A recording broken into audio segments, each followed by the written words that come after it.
This is the swollen creek in the backyard of the property where we rent. We've had a lot of rain, and so I'm very much welcoming any bit of sunshine. And we had some beautiful, beautiful sunshine today, and it just lifted my spirits so much.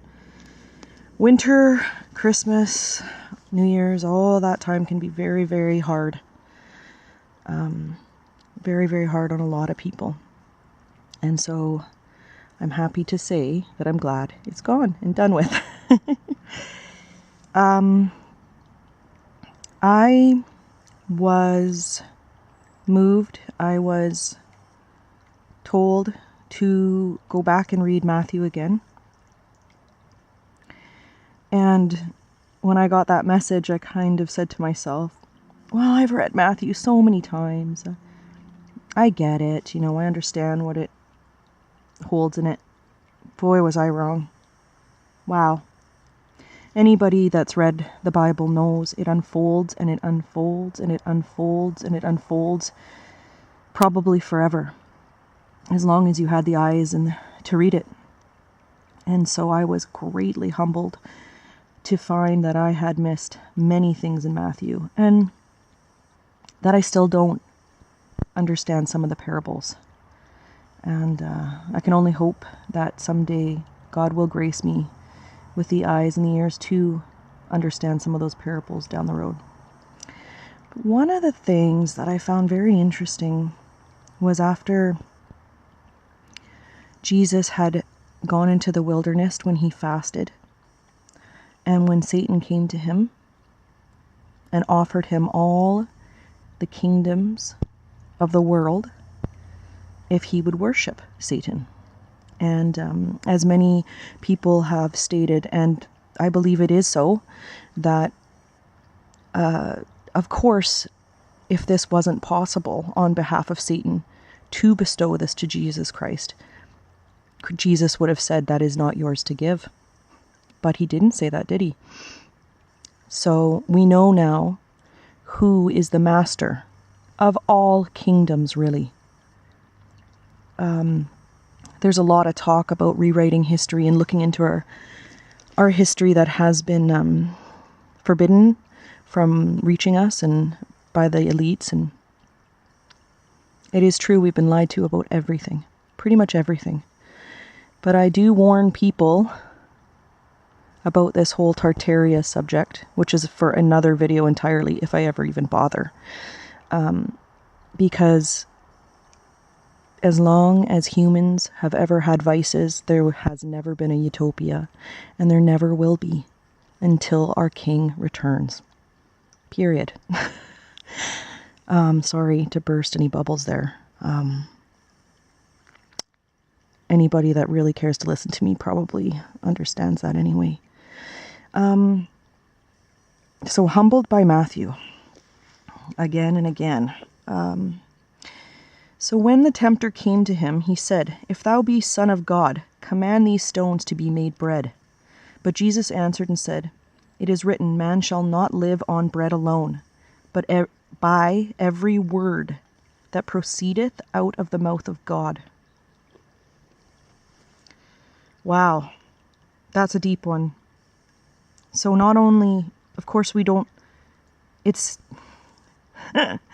how do I spit this out? So we live not by food alone, not by bread alone, but every word that proceedeth. So proceedeth indicates that it's ongoing, that it's not something that was already done with. It's something that keeps going. So out of every word that proceedeth out of the mouth of God. Now, when a lot of people have died, they have stories of being told it's not your time. It's not your time, you have to go back. And so many of them, most of them that I've listened to accounts of, have said they don't want to come back here. Because in heaven, it's much more alive. It's much more real than this dreamy existence is, where I often feel like earth and being human is like being in the land of forgetting constantly and trying to remember constantly, but forgetting and remembering and forgetting and remembering.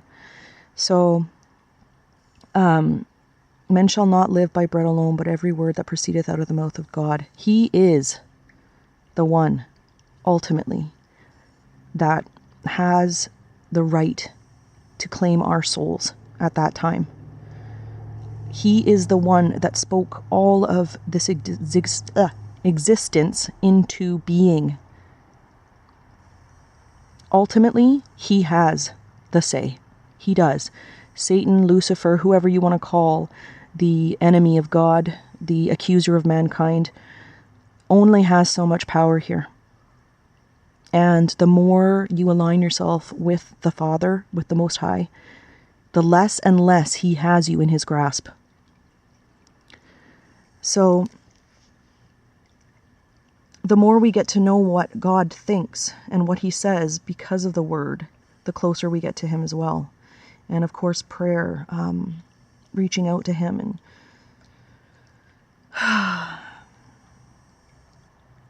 reaching out to him and trying to have a relationship with him.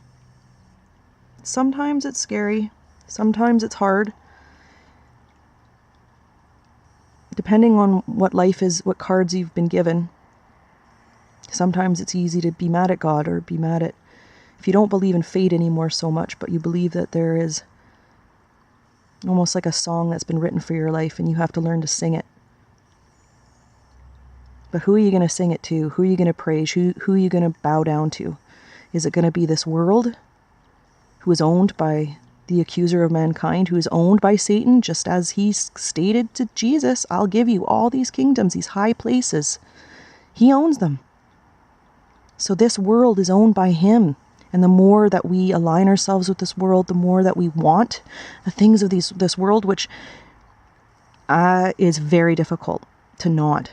It's tempting all the time. I am not above temptation.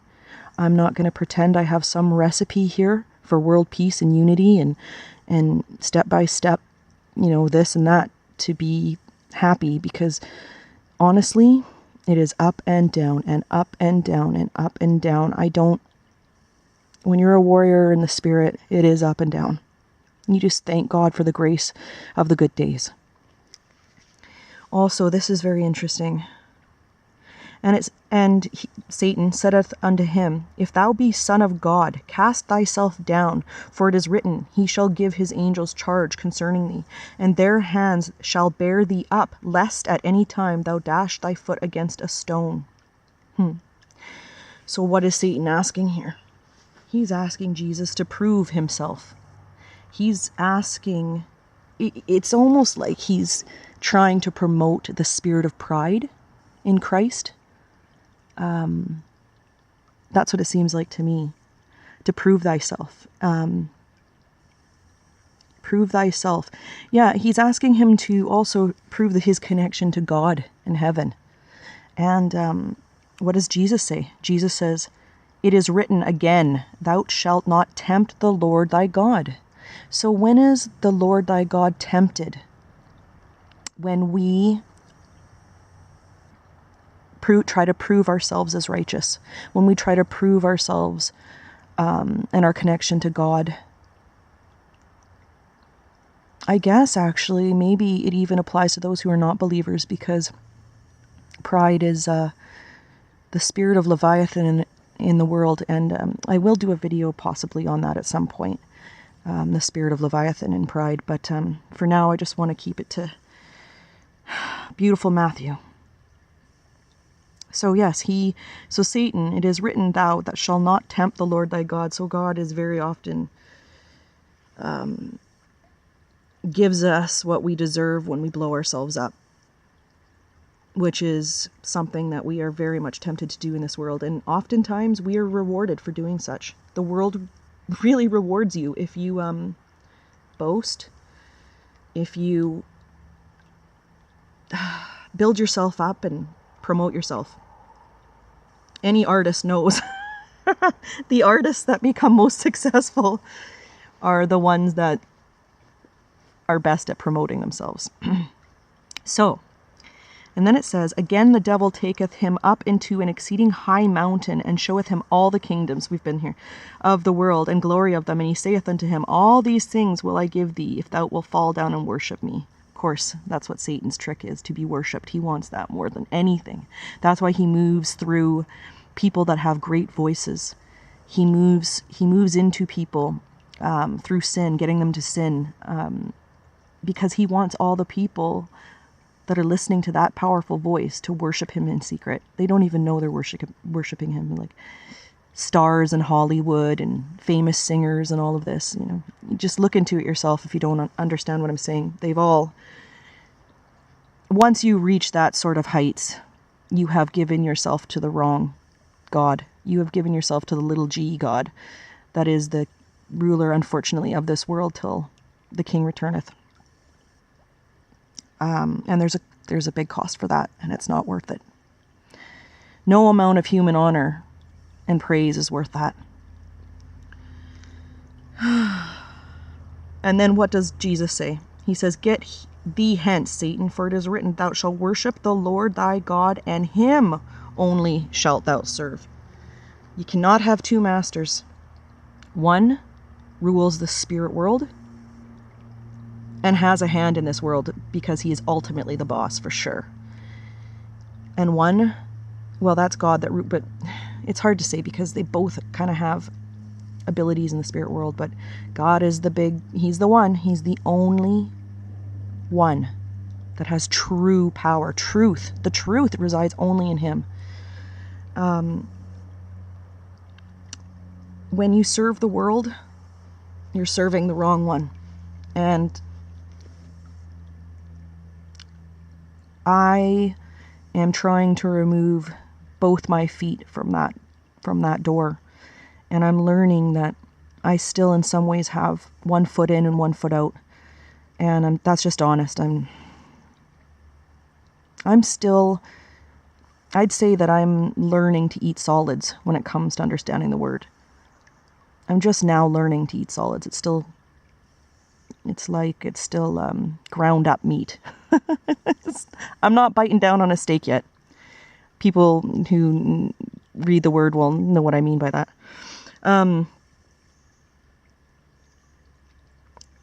Then the devil leaveth him.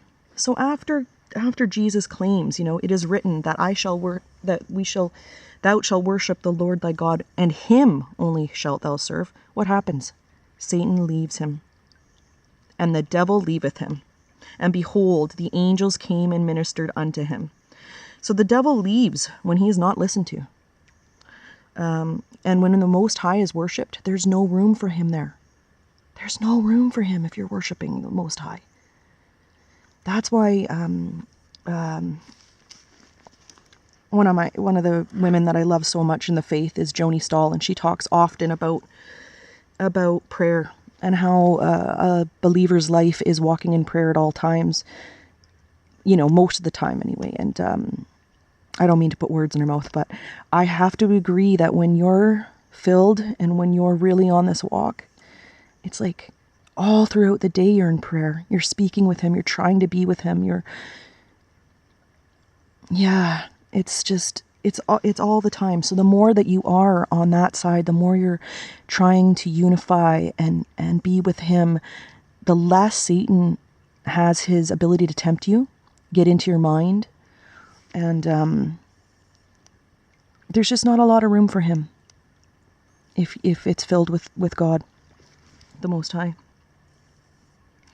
Something else I thought was so beautiful is that it's amazing when you read the story about Christ, because people recognized his power and recognized him immediately. It's just when he comes upon Zebedee, these two men, brothers, as soon as they see him, they just follow him. And man, imagine if we could have seen him. Imagine. They just recognized him right away. So many times in the story, they just immediately, they see that he's of God. And it's just beautiful. It's so beautiful. So, I hope you enjoyed listening to this. Whoever does. Sometimes I think I'm doing these videos so my children will listen to them hopefully someday. But I'm thankful that a lot of the lights for Christ are shining bright. And I pray that we all get brighter for his sake, for the world's sake. Because as things get darker, we need a lot more lights shining brightly.